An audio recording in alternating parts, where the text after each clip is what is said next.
Hello everyone, welcome to my channel. আজকে আলোচনা করব language acquisition and language learning নিয়ে। ল্যাঙ্গুয়েজ অ্যাকুইজিশন মানে হচ্ছে ল্যাঙ্গুয়েজটাকে অর্জন করা, আর লার্নিং মানে হচ্ছে ল্যাঙ্গুয়েজটাকে শেখা। এই দুইটা হচ্ছে দুটো ডিফারেন্ট জিনিস, এবং লিঙ্গুইস্টিকে এই দুইটাকে আলাদা করে দেখানো হয়েছে। There is an important distinction made by linguistics between language acquisition and language learning. Language acquisition is the process by which children acquire language about their native language in their early childhood.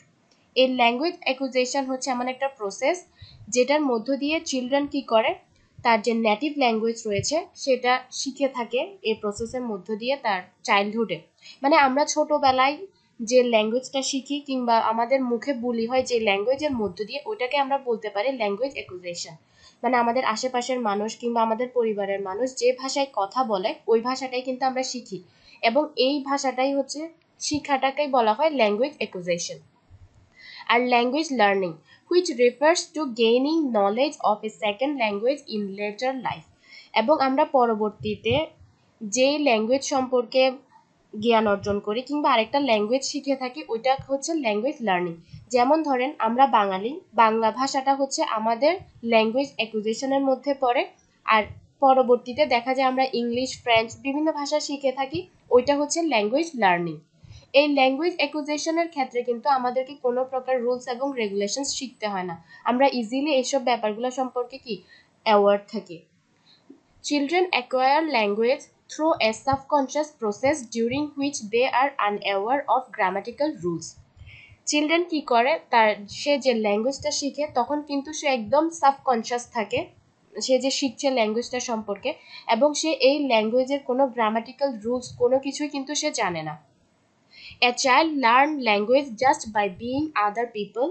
সে এই ল্যাঙ্গুয়েজটা শিখে শুধুমাত্র কি আশেপাশের মানুষের সাথে থেকে, mainly their families, কি স্পেশালি তার যে ফ্যামিলিজ থেকে এই ল্যাঙ্গুয়েজটা শিখে থাকে। This is called language acquisition, এবং এটাকে বলা হয় ল্যাঙ্গুয়েজ অ্যাকুইজিশন। এটা হচ্ছে কি আমাদের ফার্স্ট ল্যাঙ্গুয়েজ আমরা বলতে পারি। আমাদের বাঙালিদের ফার্স্ট ল্যাঙ্গুয়েজ হচ্ছে কি Bangla. They get a feel for what is and what is not correct. আমরা ইজিলি ফিল করতে পারি কোনটা কারেক্ট কোনটা কারেক্ট না, আমাদেরকে কেউ কিন্তু শেখানোর প্রয়োজন হয় না, এটা আমরা ইজিলি ফিল করতে পারি।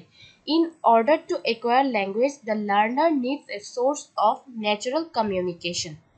এই যে ল্যাঙ্গুয়েজটাকে অ্যাকোয়ার করার জন্য আমাদেরকে কি একটা সোর্স, ন্যাচারাল একটা সোর্সের প্রয়োজন হয়, এবং the এমপেসিস is on the text of the communication, not on the form.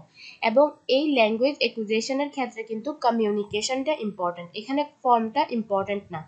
মানে আমরা যখন কারোর সাথে কথা বলি, বাংলায় কথা বলি, তখন কিন্তু আমরা কোনো প্রকার রুলস রেগুলেশন কোনো কিছুই মানি না, জাস্ট কথা বলে যাই। আমরা জানি যে কোনটা সঠিক কোনটা সঠিক না, এবং বাংলা ভাষাটাই হচ্ছে আমাদের ফার্স্ট ল্যাঙ্গুয়েজ। এটাই হচ্ছে কি ল্যাঙ্গুয়েজ অ্যাকুইজিশন। আমরা জন্মের পর থেকে যে ভাষাটা শিখে আসছি মানুষের কাছ থেকে কিংবা পরিবারের কাছ থেকে, এটাকে আমরা বলতে পারি কি ল্যাঙ্গুয়েজ অ্যাকুইজিশন। এবার বলি ল্যাঙ্গুয়েজ লার্নিং নিয়ে। ল্যাঙ্গুয়েজ লার্নিংটা কিন্তু কমিউনিকেটিভ হয় না, এটা হচ্ছে স্ট্রাকচার, ল্যাঙ্গুয়েজের যে স্ট্রাকচার থাকে ওইটা সম্পর্কে জানা। This is the process that most people follow when trying to learn other language. এবং এটা হচ্ছে এমন একটা প্রসেস যখন মানুষ আরেকটা ল্যাঙ্গুয়েজ শিখতে যায় তখন এই প্রসেসটা ফলো করে। যেমন আমরা যখন ইংরেজিটা শিখতে শুরু করি তখন দেখা যায় কি আমরা ফার্স্টে ভোকাবুলারি শিখি, এরপরে গ্রামাটিক্যাল রুলসগুলো শিখি, কিভাবে অ্যাপ্লাই করতে হবে, এসব বানান কিভাবে হবে, সব কিছুই শিখে থাকি মেনলি। কিন্তু এটা কি কমিউনিকেটিভ হয় না, আমরা এর স্ট্রাকচারটা ফার্স্টে শিখি, এরপরে দেখা যায় কি এটা শুধু রাইটিংয়ের ক্ষেত্রে বা পরীক্ষায় ভালো পাশ করার জন্য কিন্তু আমরা এই ল্যাঙ্গুয়েজ বা সেকেন্ড ল্যাঙ্গুয়েজটা শিখে থাকি। In this process, students have conscious knowledge of the new language and can talk about that knowledge. এবং এই ক্ষেত্রে কিন্তু স্টুডেন্টদের কি থাকে, একটা নলেজ থাকে এই নতুন ল্যাঙ্গুয়েজ সম্পর্কে। কিন্তু আমরা যখন ফার্স্ট ল্যাঙ্গুয়েজটা শিখি তখন কিন্তু ওই ল্যাঙ্গুয়েজ সম্পর্কে আমাদের কোনো নলেজ থাকে না, আমরা অটোমেটিক্যালি ওইটা শিখে যাই। They can fill in the blanks on a grammar page. আমরা এই যে আমরা যে নলেজটা অর্জন করলাম বা ল্যাঙ্গুয়েজ লার্নিংয়ের মধ্য থেকে আমরা যে ল্যাঙ্গুয়েজ সম্পর্কে জানতে পারলাম, এটা দিয়ে আমরা কি করতে পারি, ফিল ইন দ্য ব্ল্যাঙ্কসগুলো করতে পারি গ্রামারের, এবং বিভিন্ন পরীক্ষার পাশের জন্য আমরা এগুলো কি ইউজ করতে পারি। এবং রিসার্চ হ্যাজ শোন that knowing grammar rules does not necessarily result in good speaking or writing. এবং রিসার্চে এটা দেখা গিয়েছে কি আপনি যে গ্রামারের রুলটা জানেন তার মানে এই না কি আপনি গুড স্পিকিং এবং রাইটিং করতে পারবেন।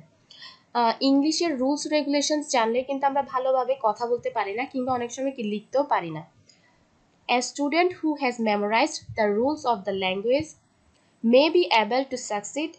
যখন আমরা ল্যাঙ্গুয়েজের যেসব রুলসগুলো রয়েছে সেগুলো যখন মেমোরাইজ করি খুব ভালোভাবে, তখন কিন্তু আমরা কি পরীক্ষার খাতায় ভালো মার্ক পেতে পারি, but may not be able to speak or right correctly. কিন্তু হয়তো দেখা যায় কি আমরা স্পিকিংয়ের ক্ষেত্রে কিংবা রাইটিংয়ের ক্ষেত্রে কারেক্টলি ওটাকে ইউজ করতে পারি না, কিন্তু দেখা যাচ্ছে কি পরীক্ষায় ঠিকই ভালো মার্ক পেয়ে যায়। যেমন ধরেন আমাদের ইংলিশের ফার্স্ট ইয়ার সেকেন্ড ইয়ারে দেখা যায় কি আমাদেরকে ফ্রেঞ্চ, জার্মান বিভিন্ন ভাষা শেখানো হয়ে থাকে।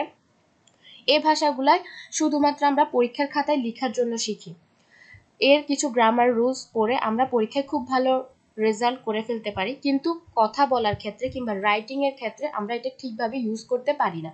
এখানে এটাই বোঝানো হয় যে ল্যাঙ্গুয়েজ লার্নিং এটা খুবই স্লো একটা প্রসেস থাকে, এটা করতে আমাদেরকে অনেকটা টাইম লেগে যায়, কিন্তু ল্যাঙ্গুয়েজ অ্যাকুইজিশনের ক্ষেত্রে ওই জিনিসটা হয় না।